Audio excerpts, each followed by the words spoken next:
We'll talk about what brands are doing good stuff, what brands are maybe not doing so well. We don't have to call anybody out, but we could talk about some things that we're seeing in the marketplace and just talk about spirits. What are you drinking there, my man? I got a little leftover scotch for you. Yeah, there we go. So everybody, welcome. We are live. We are live across Facebook, both of my Facebook channels. We got the NHP group. We are on LinkedIn. We are on YouTube, and we are Twitch. And welcome everybody. Why we finished March, right? Go live on my LinkedIn. I feel like you. That really hurts. Well, it's connected through my streaming thing. I don't know if we could connect it through. We would have to stream on your page. I don't know. I just feel it left out. Like my audience doesn't mean anything to you. That's okay. Well, you could promote it. You could put a quick post right now and tell everyone to jump over to my page. All right, let's work on it. Go ahead. All right, everybody, welcome. I'll shoot a note. I'll get somebody to throw a quick shout out. It is happy hour. Bonin Bough, my guest today. We'll do a proper introduction in a minute. But first, let's have a quick conversation about what we're drinking. I'm starting a new thing today. It's every Thursday, Thirsty Thursday. We're going to have virtual happy hour. You're my inaugural guest, and I am going out today with a nice 18. It's a value play here. It's a Shieldag 18. Right. So you don't. I'm just throwing up the Lagavulin. For those of you who know me, know that Lagavulin. I love it, man. And we're having a nice drink here. So those who do not know my man, Bonin Bough, maybe you've heard of some small companies like Mondelez, Pepsi, and Kraft, to name a few. This guy has been there, done that. Somebody that I hold in the highest regard as a human being, as a marketing god, somebody that I truly appreciate. Bonin, thank you for joining me on the podcast live. I appreciate you, and thanks for coming on board, man. I'm excited to be here, my friend. How are you? This is day 16, baby. I'm just hanging in there. It's crazy. I know people are going stir crazy out there. I found myself literally earlier talking to a spider. But it turns out he's actually a really nice guy. He's a web designer, so I found that interesting. Well, is that your dad joke of the day? Did you already cash in your dad joke of the day? Are we done with the dad jokes for today? No, I'm hey man, I'll be here. I'm here all night. At least I'm here all night. I'm here tomorrow night. I'm here tomorrow morning. I'm here the next day. I'm here every single night. How is captivity treating you? I mean, I've seen that you let yourself go. You've completely stopped shaving. You stopped doing your hair. Everything. It's a good start. I'm not even clean anymore. I'm just like, oh. I shot this one shot. I have a shirt that says human, and I'm like, I'm human, don't shoot. It's interesting because it's a little tough. I mean, it's tough in all those other ways that I think it is tough for everybody. It's tough. My dad's 92. He's in Staten Island. I'm stuck here in the city in Chelsea. I haven't been able to see him. I think we're going to venture out this weekend now that we feel like we're, it past the quarantine period. So I feel good about that. And I haven't really been going out. I do some supply runs. I try to choose optimal times of day, and we're not doing supermarket. We're doing deli, so really focused on that. So I think that's been hard. I will say the hardest thing has been just the sheer amount of digital communication that you're with. Even though I remember we did our first kind of Zoom party, like the first week of captivity. And it was a Friday night, and it was amazing. I was like, oh, my God, all my friends. All my friends are in one spot. We're doing it. Exactly. And that was cool. Now we do them, and it lacks the allure because you really just miss human connection and in-person kind of stuff, So I think that but all the digital communication, I feel like it's Groundhog Day and just literally work. So I've been trying to make sure that we actually, take a Saturday, try to cook a dinner, we have a balcony. We're lucky, sit outside on the balcony and try to, so yeah. Although it's cold, I wish they would why couldn't we be quarantined when it was summer out? Well, I mean, you have to think about it this way, right? I mean, at least we're not in the dead of winter and we're stuck inside and we can never get outside. I mean, there's some silver linings here. But let's do a quick little pulse check. You're in the heart of New York City. You're in Chelsea. Right. New York is hellhole. It's ground zero right now. I mean, shit has hit the fan. Right. What's the vibe, man? I mean, how you guys holding strong? It's hard to really judge the vibe because you don't really talk to anybody at the moment. You're like, too close, man. He's like, I'm across the street. What do you mean? You're like, still. Next block. 10 feet away. Every other block. So it's hard to judge the pulse. I mean, people are going about their day. I mean, I feel, I think one is my heart and prayers and wishes and thanks go out to all of the frontline workers, all the people who are keeping the infrastructure of the city going. It's funny. I was on the phone with the Pepsi guys and we were talking about some other stuff, and they're like, man, you don't understand. Like, basically the president is like, don't stop shipping water. Like, we have to ship water. And what's crazy is going. Yeah, we got, these guys are essential services at its extraordinaire. And what's crazy is you don't realize they're also now doing surge production. Like they don't, the lines are running. We're running at maximum capacity anyway before that. Now they have to, they have frontline workers. And then how do you do so? People have to be there. And how do you, just the complexities and intricacies. So I'm so thankful for all those that are, that are out there, and my prayers go out to everybody. In terms of New York, it's hard when you watch the numbers. I stopped watching the numbers. You have to stop. You can't be staring at them, man. You can't watch the numbers anymore. I mean, I barely watch the news that much anymore. It's all the same stuff.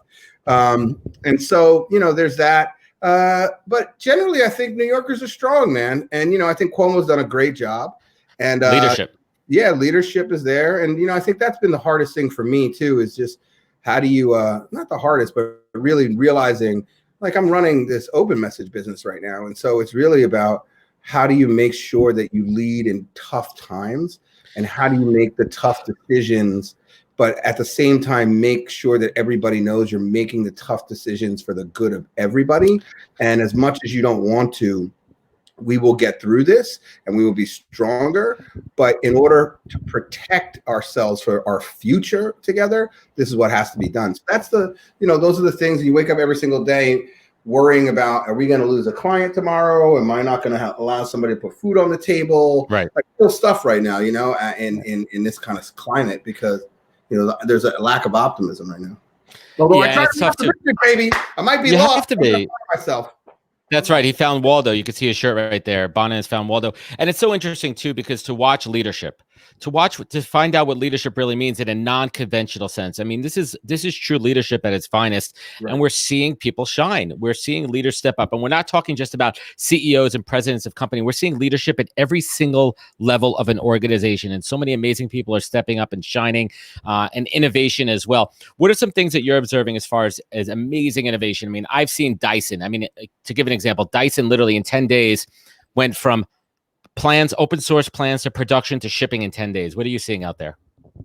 I mean, ventilators, yes. Yeah, the ventilators. I mean, it's, look, it's one thing to think about. So again, I have my maybe I didn't tell you this. I have my 92-year-old dad and my 92-year-old grandmother on a Zoom call. I think we broke the record in age, collective age. The combined age, total combined age. I think we beat that, at least per capita, right? But, we were talking, what was World War II like? Nothing like this. Because, go ahead. No, I'm smiling because I want to continue this up. Keep going, man. No, nothing like this, because it didn't come so sudden. Like, this happened, like, overnight. Think about GM. 3 days. The reality is they had to literally stop the plants and pivot their business. Estee Lauder, these guys, Gallo Wines. I mean, like, it is crazy what these guys have been able to do. It shows you human perseverance is just so strong. And that's what makes me so optimistic and excited about what's going to happen post this. But the thing that we have to keep in mind, and we have to be prepared as a society to focus on, is our small business. And so at the end of the day, what we don't realize is they are the largest part of the economy. They are the heartblood of our economy. They are what keeps our kids safe on their streets. The people who open up stores on Main Street, they are the reason why we have better schools, because they allow for higher taxes. They allow for better, safer neighborhoods. And they are the largest employer on planet Earth and in the US. And what's going to happen is that we have to remember that in order for the engine of economy to run, we have to be willing to go out and invest in those small businesses and go back in those small businesses. And if we don't, that's what's really going to hurt the economy. It's absolutely scary. I live in the burbs here in Long Island, and I've seen two things happening. One, I've seen obviously businesses that can't support right now that are shuttering. I mean, mom and pop shops that I've been frequenting for a number of years. But I've also seen a lot of innovation and support for the restaurants, for the food workers. We're doing curbside pickup, delivery. Like literally, I pulled up and I opened up the back of my truck and they deliver the food right into it. So much innovation, and food is okay. I want everyone to understand this. Like, take the right precautions. It's not a foodborne disease. No, but order from your local restaurants, buy gift cards for the future, right? These people need to pay their employees. They need to stay in business, because what's going to happen in a few weeks? I'm optimistic. I truly think here in New York, we're going to peak in a couple of weeks. And I think by early May, we'll be able to see the light at the end of the tunnel. I agree with that. And I think that we could sustain, not all businesses, because every business is unique financially, But I think businesses are going to take a major hit, and us as consumers are going to have to support our people. These are our neighbors. These are our friends. These are our family. They're business owners. And small town America, the burbs, the city, we got to step up and put our money where our mouth is and help these people out, man. We're all in this together. And that's the other thing, Bonin. Like, different than other disasters like Katrina, Sandy, right? Everybody in the entire planet is fucking affected right now. Everybody. And it doesn't matter. I mean, there is some socioeconomic differences, so we should be honest. I mean, there are a lot of people who can afford to work from home and stay at home, and we should feel very lucky. I know we're complaining about quarantine, but the one thing I got a whole team that's working from home is that, look, you have a chance to be with your family, and that's a rare opportunity. Cherish that moment. But yeah, the whole world is affected, man. It's and that's the crazy thing. But I think China, who knows what the news saying? What do we believe? What do we not? But I think that they're showing that there's light on the other end of this tunnel, but we are going to be forever changed when we come back from this. So I think when a business. So you asked about small businesses. So the most interesting thing, the gift cards is a genius idea. We'll talk about that offline. I got an idea, but with the with the small businesses, I think. What I saw, there's a nail salon, mom and pop nail salon across the street from us. These guys, nobody's going in and get their nails done. So that's like the opposite of what you should be doing. Someone holding your hand and doing your nails. They put up a thing on their door, and then also you could text them, and they send emails out, and they basically offered up. They will deliver nail kits to your to your house, and then they're doing Instagram lives teaching you how to paint your nails, but like unique ways to do it, like teaching you techniques and tips. Genius, right? And they're doing it for half the price, but they're keeping a flow of income coming through. And so the creativity, and we've seen all types of creativity that's happening. Amazing. A lot of restaurants are doing cooking shows, cook with us, kind of, them and the chef. I think that's the thing, but that's who we are as Americans, as people. So we're innovative. I mean, that's really what it is. And these businesses, what they're also doing is they're keeping their customer base interested and alive and engaged, and loyalty, right? They're hitting on the loyalty thing and giving back to us. So the pizza place, there was a thing on the news this morning about a pizza place. I think it was down on John Street that is literally churning out 400 pies a day and delivering to the hospitals, not just in New York City, but they're delivering up to Westchester, Long Island, and Jersey. And the landlord waived the rent. So we're seeing incredible amounts of it's across the board philanthropy and care. It's everyone in this together, right? Like landlords are losing money because if people can't pay the rent, what the hell are they gonna do? You can't kick everybody out. You can't kick people out. I'm not gonna lie. I asked my landlord if there was a rent deferment in place. They were like, well, not now. I was like, okay, no. Let's see what's happening here. It's also, I also think that for me, business, what I've been talking about is, look, we're flattening the curve for the disease, but as a business, you have to flatten the decline. So how are you going to be prepared to rebuild out of it? So much is talking about what can I do right now? And I think that was a good early stage conversation, but now what can I do right now? And how can I prepare for the rebuild? And to your point, the right now is how much value can I add to my existing customer or capture new customers because of my generosity that I'm providing value for them, even if I'm not monetizing it, because they will remember that and be there for me when it's time to come out of this. And so that one-to-one relationship, like we have, we have a client on OM that's about to launch, a huge text service for the tri-state area. And literally they're taking, it's millions of dollars that they're taking on the chin to do it. But hey, it's going to be very powerful. And the funny thing is it wasn't even like, what are we going to do? How's this going to help us when we come out? It was just like, they said, what's the most impactful thing that we can do to help New Yorkers, given who we are? And this was the concept. And so, people who come from a place of empathy and humanity are going to win this. Yeah, absolutely. Not even win, because I don't know if it's win or lose, but are going to. No, there's no winners or losers here. It really comes down to us lost, looking out. We all lost here. The saving grace is, listen, there's so many people who are hurt and dying and injured and just not doing well, and our hearts go out to them. And I think the silver lining here is the innovation and the empathy bringing us all together. My personal feeling here, Bonin, I'm not a religious guy, but I believe in faith and I believe in fate. And I have this kind of feeling that the earth has this energy right now. And they said, humans, you've been screwing around too long, and like you need a timeout. You need a timeout. You guys are not connecting. You guys are not treating the planet well. You're not taking care of each other, and we are the virus. Like, we are the virus here. And it's scary to think about that, but look what's happening. The canals in Venice are less polluted. The dolphins, I never knew there was freaking dolphins in the canals of Venice. You look at the maps over China, the pollution. Yeah. I'll send you that afterwards. The pollution has dissipated over mainland China, right? We're seeing things open up. We're seeing the reality if we all just take a minute. And yes, there's an incredible expense. And I don't want to Right. I don't want to like diminish the impact. I get it. Diminish the people that are hurt and the people that are suffering. But if you look at it from this complete, look at it from a million feet above what's happening here, it's crazy. World peace. I mean, literally, right. I feel like all wars and terrorism have stopped. Right. Maybe we could take this moment, and I really have hope for the human race that we could like take this moment. But I hope we're not humans and go back to business as usual. I really hope we don't. Well, we will. But I think that, I don't want to say it, man. Come on. But no, I think that to that point, and you're one of the first people who has said it so eloquently. Maybe it's because you have so many drinks. You know how I get with drinks, man. We've invented shitcoin, which we'll talk about later. Right. That's right. I forgot about that.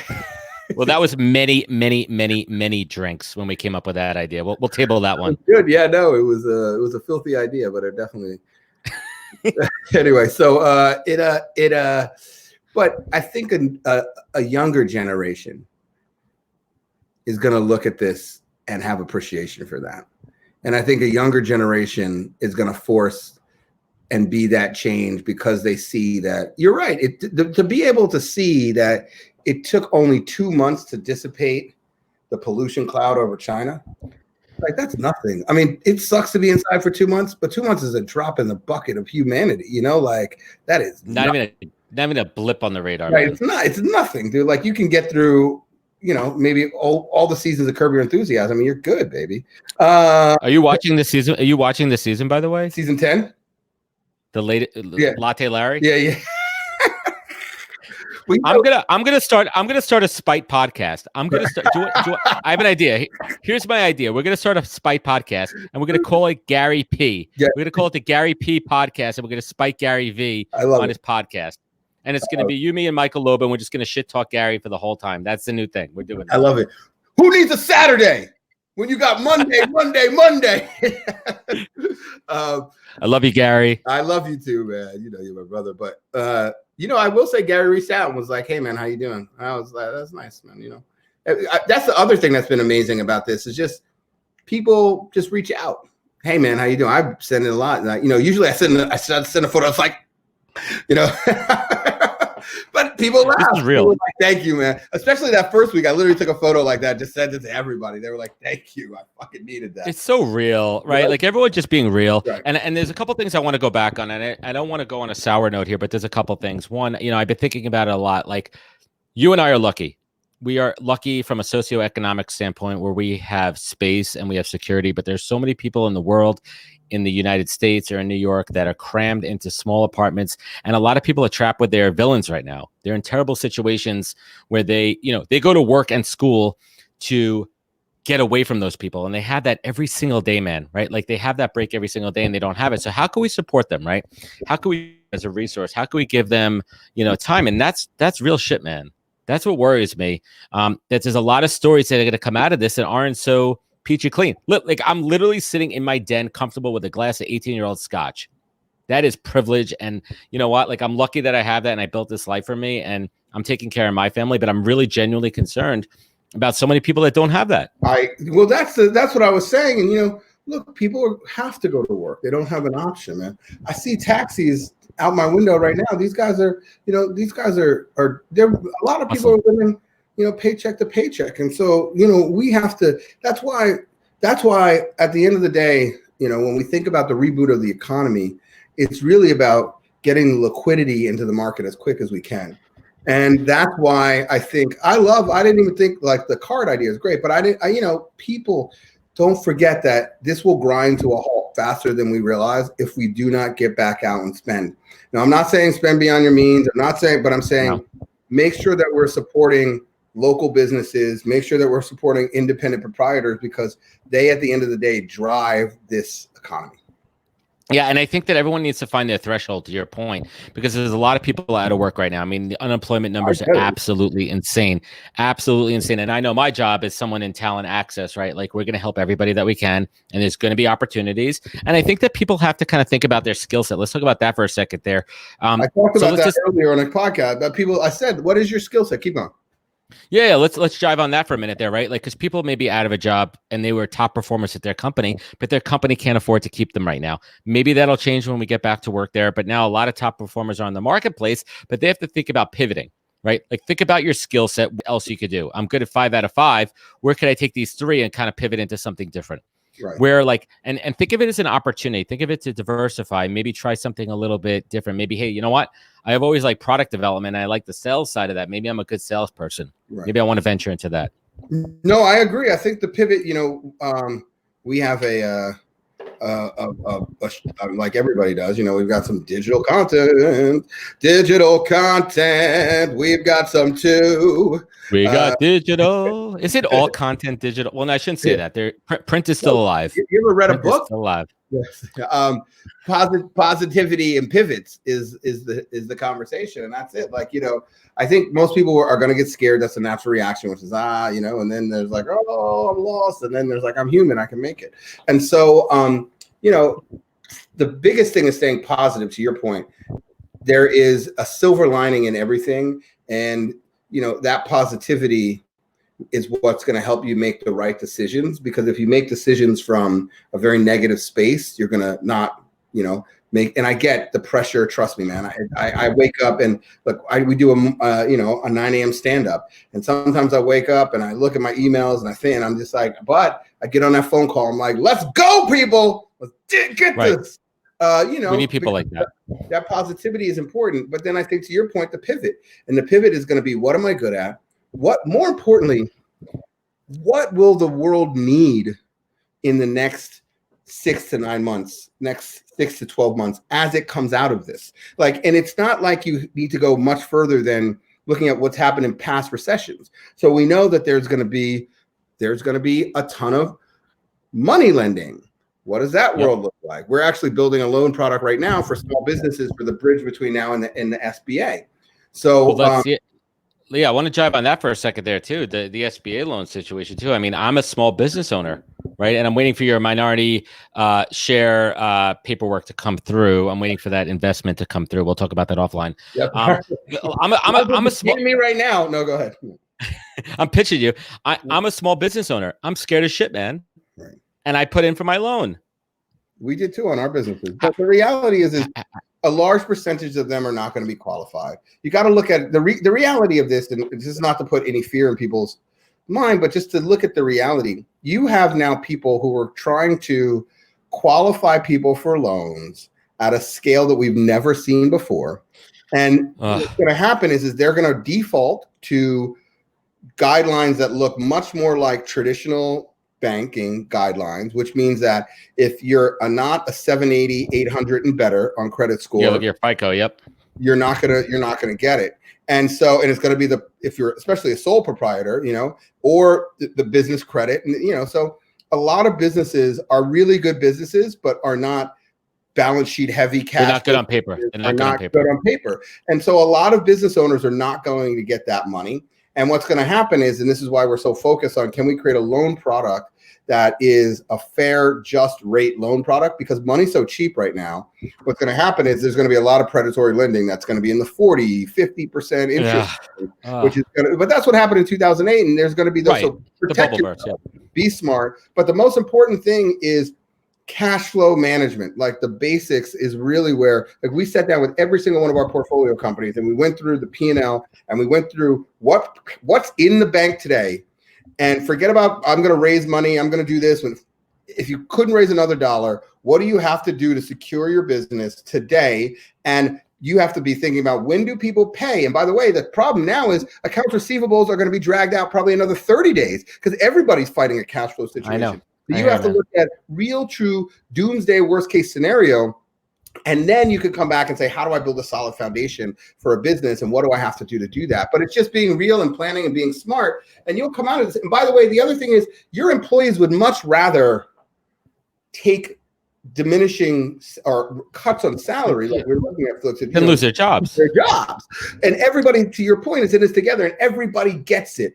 But if you can do things like, I will promise to pay you back when we reach X amount of revenue, whenever time period is, or, things that really show that you care about, anyway, yeah, it's a, so 100%. And the couple things that I'm doing are, one, I'm thinking about back-end opportunities, right? How could I add value up front? How could I'm not calling it work for free, but how could we talk about payment on the back end? Right. How could I do work now? Right. To help my clients and my customers, knowing that the payment's going to come on the back end, because we're all in this together to that point. If I help you be better, you're going to be profitable, and you're actually going to be able to pay me instead of sitting on that AP, right? Right. And that's that's the thing, is like dude, look, I have a very healthy speaking business. I mean, I know I look like I am a caveman that just came out of, you look like Sasquatch. I know, but when I clean up a little bit, I don't clean up that much. I like people to still get that weird feeling. I don't know if he's post-human or I don't know. Let's you're pro Magnum. Magnum. I couldn't even think of it. But I think pro Magnum. I think that look, my business was devastated. Are you kidding me? Like, if you look at outside of our portfolio businesses, like our core business, if you look at not core, but our business, like if you look at consulting, speaking, thought leadership, and we've got shows that are furloughed. But our speaking business is like 50% of revenue, and that's like, sorry, gone, wiped out for the year. And my God, no, everything's canceled. Everything's canceled. 2020 canceled. But we're past, and we're also past the 90-day guarantee period for 2020. We cannot return it. We cannot do anything about it. March 31st was it, man. We are 90 days past due, and now it's April 2nd. Right. And now we got to deal with. And now we got to deal with April. Yeah. Now we got to deal with April. And I already told my kids. I have an 8-year-old daughter who kind of gets it. I'm like, make sure you're cool with mommy and daddy, because these are your friends right now. Right. This is your play date right here. This right here. Now go to your room. But I want to talk about some positive stuff here. Let's talk about some silver linings. Right. What are some silver linings in your personal life, if you don't mind sharing, that are happening right now? All this time with your persona. Look, man, I mean, I can't share anything here. I guess I could, but does video play well over here or no? It's fine. Let me see. I'll try to share something, but I'll talk about it. About oh wow, there's some video already playing in the background. Whoa, that's not right. No, I'm just kidding. About 9 months ago, my brother started posting. My father was a photographer who came here when he was 34 years old, and he's now 92. And he was a jazz musician in Chicago, came here, and then and his father gave him a camera, and he became a self-taught photographer. And he shot for 60 years, and he shot everything. He shot portraits, he shot studio, he shot special effects. I mean, he pioneered a bunch of techniques in special effects. Basically, he did the first Ray Kurzweil, and he shot a ton of street scene stuff. He would just walk the streets with his camera, and he's super prolific. Probably one of the amongst some of the more prolific photographers of that generation. And I urge everybody to check out the Instagram page. What's the handle there? It's Martin_Bough. I don't know. Is your dad doing the montage pages on there? Whoever's doing that, it's awesome. It's my brother. So my brother started posting on there. I love it. And sorry, I'm just looking for this. My brother started posting on there, and he called me up and he said, "You know what? There's more here in the archive than you know about." And I was like, "You know what? I'll be the judge, younger brother. Let me judge it." So come here, little bro. Yeah, listen, young stud. So I started going through, and my best guesstimate was that there was probably about 500,000. There was probably about 50,000 photographs. So we took the entire archive out of his apartment where it was, and we rented a studio on Mercer. It reminded me of the studio I grew up in, 5,000 square feet.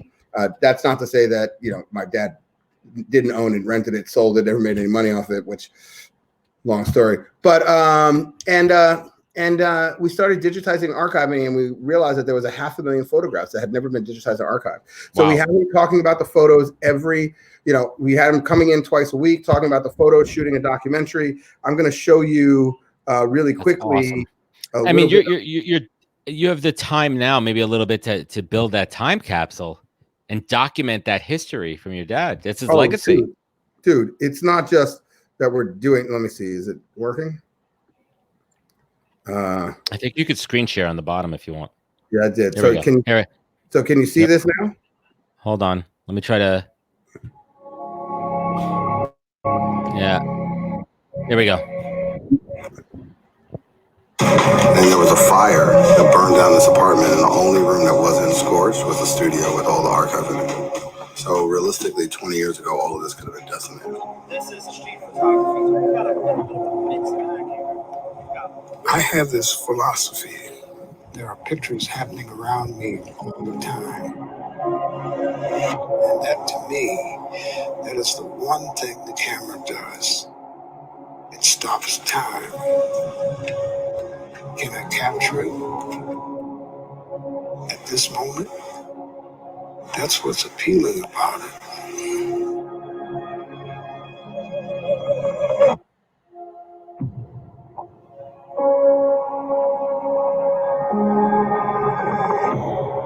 So, I've been able to, this past year, we worked on that. We rented it 6 months. It took us to get through that. We had a mini army coming in. I will say thank you to all those folks who were dedicated and just loved the project and worked on it. And there's still a lot of photos he hasn't talked about. So what I've been able to do is I jump on Zoom and I share the photos. I hit record. And, unfortunately, my dad had kidney failure about a month ago, which I'm like, really, dude? Why can't everything has to happen at one time? What's going on? Nice timing, Pops. Right. Thanks, Dad. And so, he's got dialysis, which he fucking hates, but it's all good. And I try to get him to, sometimes he'll log his machine on during dialysis, but every other night, usually the dialysis nights are not good for me. He's tired, but every other night we go through the photos and he tells me a different story about each of the photographs, who's in it, what he was thinking when he shot it, and tells me about his life. Not going to lie to you. It's slow going because my dad's like, then there was a flower. And that next. Yeah. I'm good. But your dad has lived through some shit, man. Your dad has lived through so much history. He's lived through adversity. He's lived through success. He's lived through failure. All right, so we're not going to say your age right now, but what has that taught you at this stage of your life? You wake up and well, first of all, my dad was like, I'm just hanging around until you have a kid. I'm like, okay, there's that little pressure. Guess I got to work on that now. Thanks, Dad. One of the things, Bonin, about being captive with your lady friend. Hey, man, don't get me wrong. I'm practicing. We're working on it. We got nothing else to do. Happy hour, people. Yeah. But, and more than anything, I want to be a dad, because I just want to be personally, and I also want him to have the pleasure of seeing a grandchild, so I keep telling him, yo, dude, you got to hit a hundo. But I think what it's taught me, it's interesting. So I'm 42. So he had me when he was 50 years old. Having an older dad is really interesting when you're young, because it's not like he's like, okay, go, let's throw the ball. He's like, throw yourself. No, I got, and so, or learn to ride, so you don't do a lot of those kind of like younger dad stuff, but there's a sense of wisdom that you take away from it. And especially as you grow older into manhood and you see what I take from him, look, I'm not going to lie, the stock market was not pretty. 2 weeks ago, I was like, holy shit. Bye. But yeah, it was fun knowing you. See you when I see you. But now it's like, and I just thought, I was like, what would Martin do? And I was like, he'd roll up a joint, get high, and be like, it's going to be all right. And so it's going to be okay.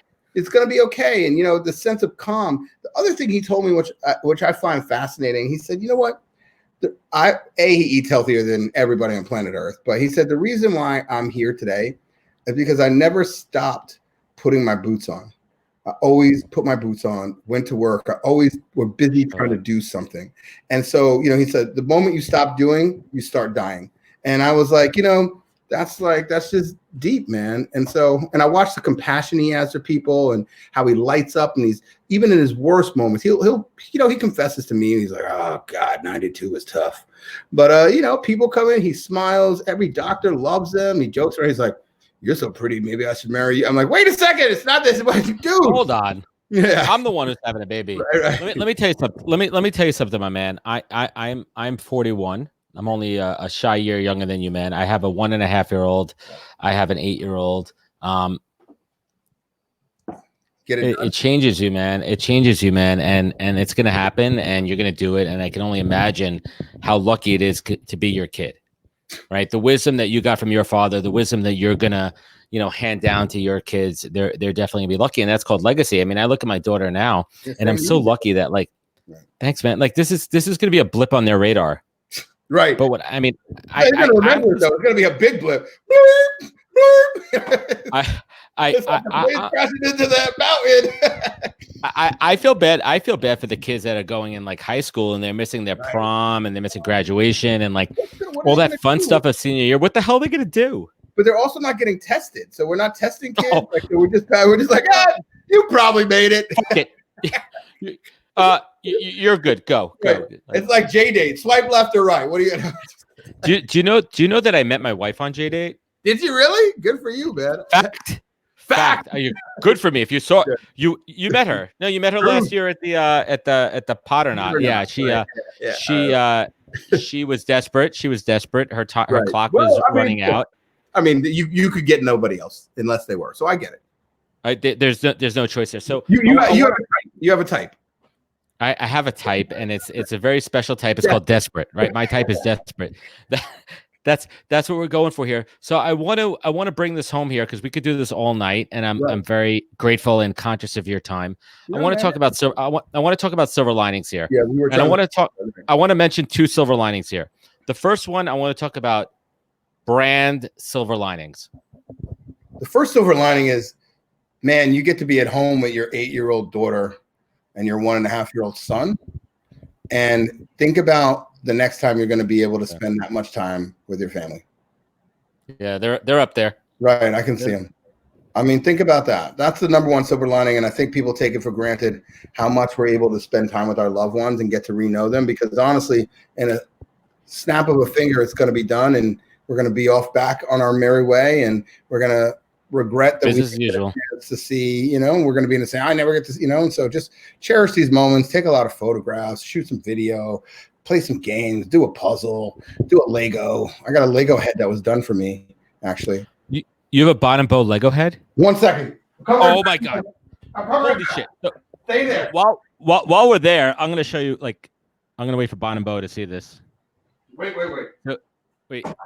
This is going to be a project because I have a Lego head. Don't drop it.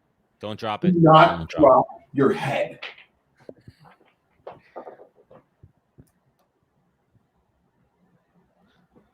You have to look at it from 30 feet away.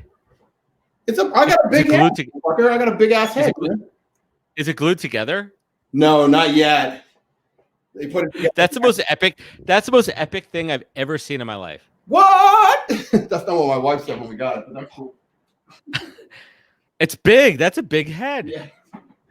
Yeah. No. Hey, everybody who's following us, Rush Johns, Matt Meadow, Ryan Kovach, how you doing, everybody? Thank you for hanging out with us today. It is happy hour. It is Thursday, the 2nd day of April. I can't believe I'm saying that, but we're still here. We're alive, and big love to all of our people on the front line, all of our first responders, our doctors, our nurses, everyone working in the hospital, the people that clean the hospital, the people that drive, people who work at the hospital, the bus drivers, the train operators, everyone who's out there on the front line living it, because we need everybody right now. We're all in this together. So thank you to everybody out there. And really, also, truly. One thing I would say is support what you can, order when you can, get delivery when you can, and tip as generous as you can humanly possibly do. It's much appreciated, people. It is. Wait, I'll show you a quick couple Legos. So I have my Ghostbusters car up there. You see the Ghostbusters Lego? Right. Yeah, that's dope. And then back there, I have Steamboat Willie. You see Steamboat Willie up there on the middle shelf? And I got my daughter's Legos up there. So we are a Lego family. I am a Lego head right here. And you know what? Ultimately, Bonin Bough, this is our happy place, man. every big moment in my life, I bought a piece of Lego. I grew up, I have so much Lego from my childhood, but every big moment in my life, every new job, anything that I accomplished, I bought a Lego. And, you know, Justine Watkins, who is CEO of Bonin Ventures, when she came on board, she's a Brit. So I bought a huge Lego double-decker bus. The bus. Put together. I told her I wasn't going to put it together unless we put it together. So we haven't, but she said, I'm not going to be back in the U.S. for a while. So I might go ahead and do it this weekend as an homage. Oh, we have a special guest, Joel Lundenfeld. Joel, what's up, Joel? and I don't know if you know my relationship with Joel. Joel was not my official big brother, but Joel was a big brother to me. We pledged the same fraternity at University of Buffalo. Joel is somebody that I have known for 20 plus years. Wow. That I hold in the highest. Joel, did you hear that? Joel, I will send you the link. I want you to come on in a minute. Joel is somebody that I hold in the highest regard. We talk about a career trajectory, an amazing career, an inspiring career. And now he's just sticking with weed. He said, fuck it. I'm just going to weed. I'm just going to deal with weed right now. Everybody's got a puff pass, you know. That's what it comes down to. I mean, all right, man. So look, silver linings so that you can get out of here. You can throw to your next guest. You know, I think You're my only guest for today, man. I think silver linings for businesses are really that they have a chance right now to find a pathway to connect with their consumers. And if they can add value, they can actually have a real relationship with their consumers in ways that we haven't seen before. And I think the other piece is that hopefully consumers are going to come out of this thankful and they're going to churn the moves of industry, the gears of the economy back on. And I think that the other thing is that you have, in some respects, it's a bit of a hard reset. I don't know if we share this, but I read this meme and it said, who drove digital transformation fastest? The CEO, the CFO, or COVID-19? And in reality, you know, so many businesses talked about having to figure out new ways, but didn't do anything.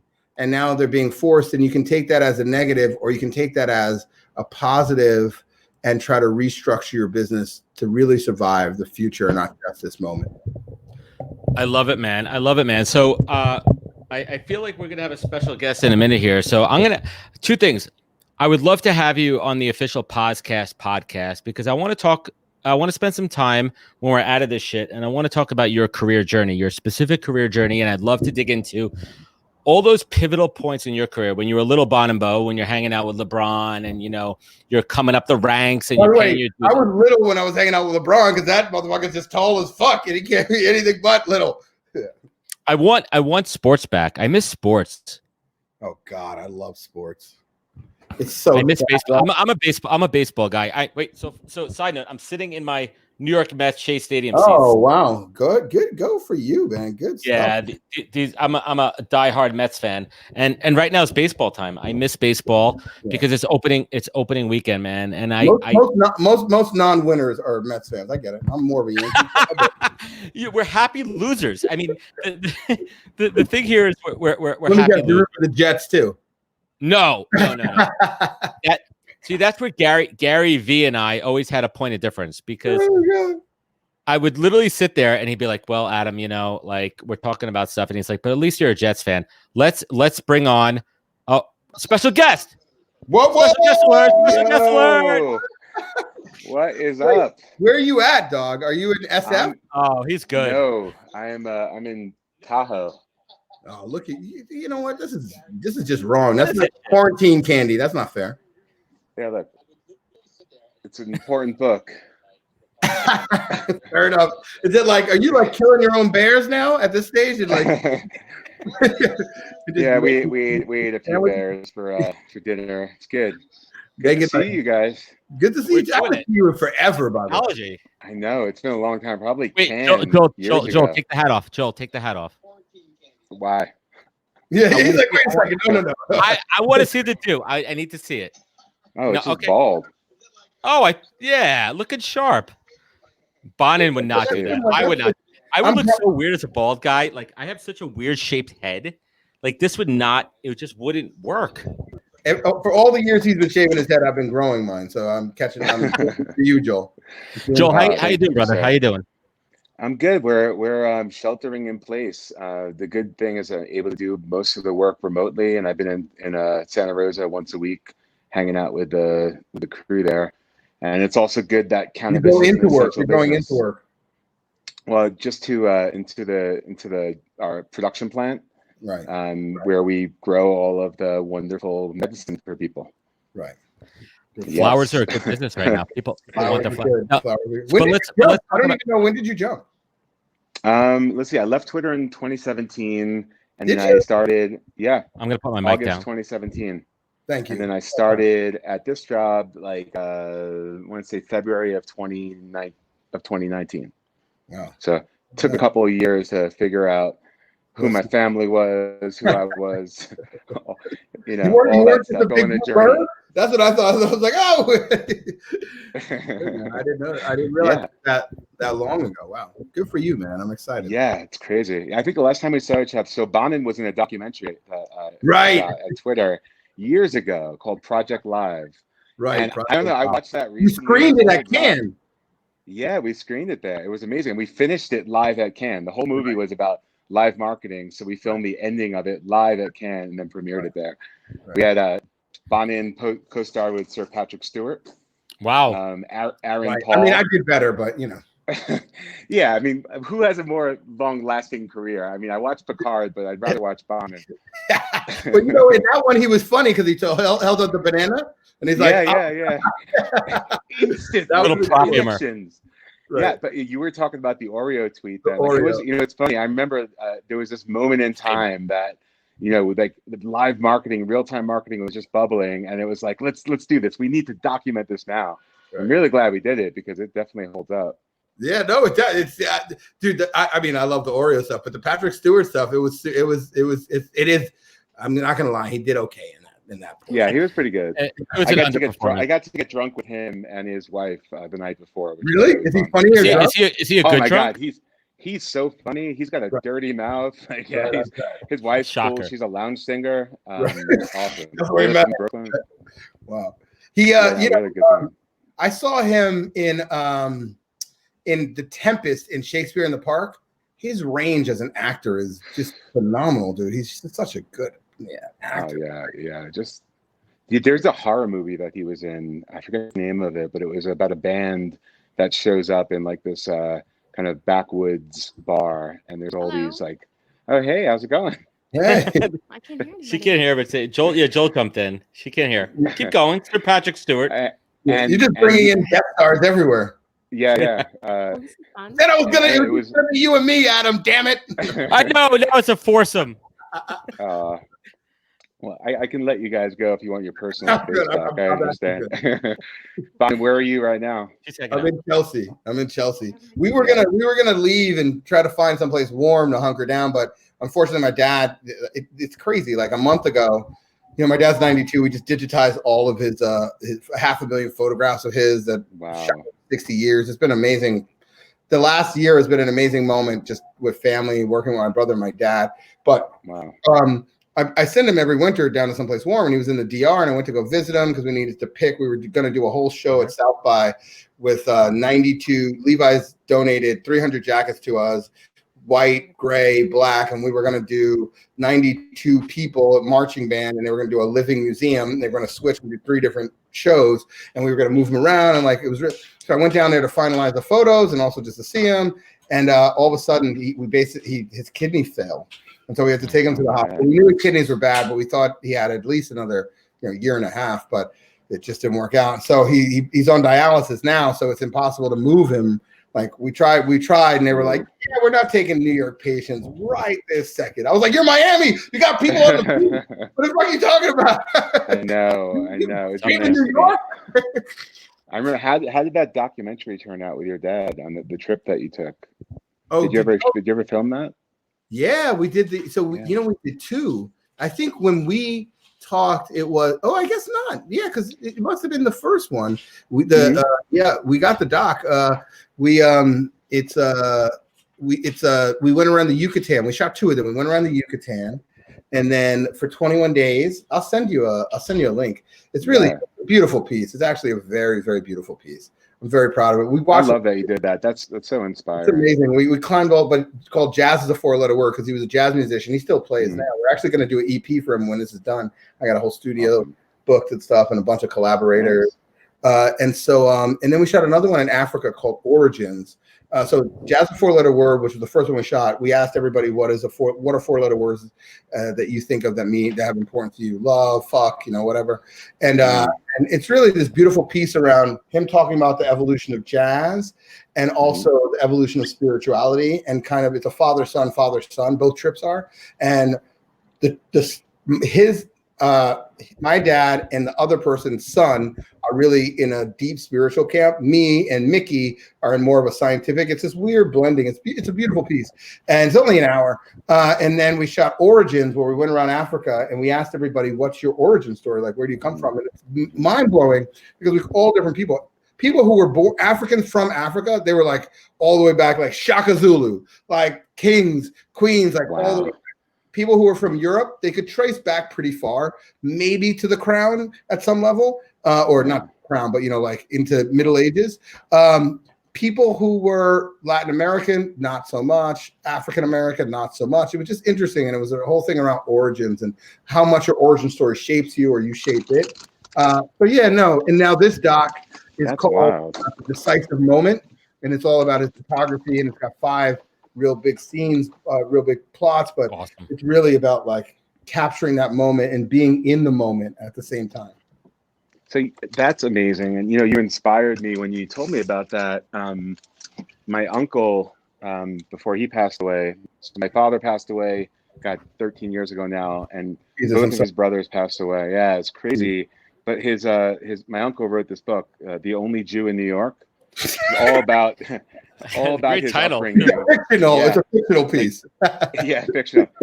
My uncle and my father had to hide that they were going to college because it just wasn't valued in the family. They were like dock workers and they worked construction and so my uncle used to basically like get my brother. They said they were working, but they were going to college, and it's a wild story that one day I have. Did Jewish families not believe in college? No, it's just the family grew up so, with so poor. We had no means, and they just needed everyone working. There was the luxury just wasn't there, and they just didn't value it. But all 3 brothers became educators, professors, doctorate degrees, including my father. So it's and the power of education pulled our family and turned it around. Right. Good for you, man. I mean, honestly, Adam talked about it at the top of the introduction of you into our threesome, but a weird threesome. I never imagined this in all my years. But by the way, Joel, in our days in the basement, Bon, I'm going to tell you offline about our days in a weird basement in the middle of Buffalo, New York. Offline, that's a story for another day. I didn't pledge, but I have a ton of friends who. So I and I also saw that. We'll pledge you in. I saw that movie also. I'm good now. I'm actually okay. But just so you know, Joe, we open it up and he's like, is the mood lighting okay? Is the fire and the music? I was like, what kind of podcast is this? Now smooth jams with Bonin Bough. No, but I just have to say, man, your career is impressive. And more importantly, it's always been amazing. It's amazing to watch, but it's amazing to interact with you because you're so empathetic and you're so sensitive to people, and you're such a you care about how people feel and where, and what can be positive for them, positive vibes every time. Just even now, just seeing you, man, is like, I appreciate that. Thank you, smile, man. And that's like, there's only a few people on planet Earth where you work with and you're like, man, I really enjoy working with that motherfucker. Yeah, man, we're back at you. Definitely miss working with you. We should catch up one day when we're not in front of everybody. Not on my podcast. I love it. I'll show you a couple things around the house. You were showing Legos. I was going to say, you're zooming with somebody else over there, but that's a piece of art. I was like, why? I'm obsessed with Conan. Right. So you can see his sword here. Love it. And I love his it, Joel. father's sword here, which represents my dad. And I will be getting those tattoos soon. As soon as the world gets back on its axis. You shouldn't do it right now. It's probably not safe. No, not right now. Oh, nice. Oh, I like that. But yeah, I mean, Yeah, I heard what you were saying about before about the silver lining for businesses right now. And one thing, I don't know if you've noticed, but it seems like my creativity is on fire. Like the amount of ideas, the amount of, just I can 3 different businesses I was talking with my friend yesterday about building, like Right. 3 simple apps that I think could be really useful and good ideas right now. And people coming out of the woodwork with ideas, and then just like this outpouring of what we're doing now online. If you can give money, like you were saying before, but if you can give creativity also, like that's it, or empathy or a smile, or I mean, that is everything. It's hard to keep up. I'm in like different, Buddha prayer circles at night, and like, different like mobility classes. Like it's crazy. It's crazy. So are you over Zoom? Are you over Zoomed right now? We did a cat party last night for my cat. What? For their for my cat's 1-year birthday with my girls, my 2 girls. So we invited 4 families over, and we did cat party, and it was cool. And tonight we have a over or in Zoom. No, in Zoom. Right. So tonight for dinner, we're having our friends Rich and their kids over, and we're just going to put the laptop at the head of the table and have dinner together at 6:15. I love it. Right. Are we reconnecting as a human species? Are we finding ways to reconnect and put our devices into a different mode than us looking at it for being self-centered and self-centric versus now turning it the other way and connecting with everybody? I mean, it's a pivotal turn. We're hearing voices more now. Like I was literally telling him I was speaking to a spider earlier today, but it was a good spider. He was a web designer, so he's telling fucking dad jokes. I mean, like I can't stop the dad jokes coming from Bonin Bough right now. I mean, I'm gonna write a whole book of Bonin Bough dad. Joel, dad jokes. I got more, man. I got more. So there's 2 cows. Two cows standing, talking to each other. One cow says to the other, "Hey, if you died, do you ever see yourself coming back as a leather purse?" And the other cow said, "No, but I could be swayed." Come on. All right, Joe. Okay, on that note, I actually have a 3:00 meeting I got to jump to. Love you guys. Good to see you. Joel, thank you for joining us. Good to see you, sir. Pleasure. Brother. I hope, brother. Bye. Yeah. I mean, that's a guess. I mean, Joel has. I mean, like my history with Joel, man, goes so deep, man, dude. Like this guy. Are they still like? Are we? People still watching us. We got a handful still tuning in over here. Listen, man. You know what? Like this is what keeps. Can I tell you something in all seriousness? This shit right here keeps me sane. Like I lost probably 50% of my business. I'm still doing well with Loeb. Loeb is my soul brother over there. Right. I'm still supporting Loeb and company. This keeps me sane, man, because I can have conversations with folks like yourself that keep me elevated, motivated, that keep me going, man. We're creating content. I'm going to create so much shit from this shit. And I want to end it here. I want to end it on a high note. I want to end it, and I'm going to save this for I asked this question on my podcast. I'm going to ask you it again. What is your North Star? What is your beacon? What is your lighthouse that's keeping you going, man? My lighthouse is the people in my life who I enjoy being with and seeing. I've got so many great people that I just love that I think about, and I dream, about the best for them, and I so that's the thing. And those include people who I work with. They're an ex-wife, a current wife, a dad, a brother who I love. That's what keeps me going. It's like I enjoy. Look, Adam, I love life, my friend. I love life, and I love this is humanity. My life, and I love making people love life, and that's just really what matters to me, man. Like that's what else would I be doing if I wasn't doing this? Dead. Right. It's definitely restful. I mean, you talk about silver linings, and that's the silver lining. I think we're being all of us, hopefully, are so much more self-aware of the things that matter to us, our values, the things that are important to us, and cherishing it, because we are going to return back to some semblance of normal. Right. But we're going to have so much more gratitude, hopefully, please, into your family and your friends and spending that. Well, so you're also going to have so much more quality time. Again, when's the last time you spent 2 months with motherfuckers that you haven't seen forever? You know, it's like oh my God, my little one. Like, I wish why are you still here? Don't you go to work? I wish he was here right now because he's an absolute him. But I want to wrap up with some thoughts I think about you, man. You've been in my life for a couple of years, near, far, different points. We've been through some funny shit. We saw some funny shit together. We saw the best and worst of people. We saw a startup founder get eviscerated. It's not even a word. I saw someone like just fail. I forgot about that. That was a rough meeting. Right. But more importantly, like, I'm lucky to have people like you in my life, people that I look up to in a career perspective, people I look up to as advisors, people I look up to that I could count on, people that I'm grateful that I have in my life at this point in my career. And I value you and I value our relationship, and we're going to keep this going, and shitcoin will live forever. And we're going to talk about that later. Shitcoin, find a way to crap itself out one way or the other. And I'm going to have a sober podcast proper interview with Bonin Bough in the near future, because I want everyone to learn from his career trajectory, the ups and downs from little Bonin Bough before what you see right here, whatever this situation is, this current unshowered, unshaven.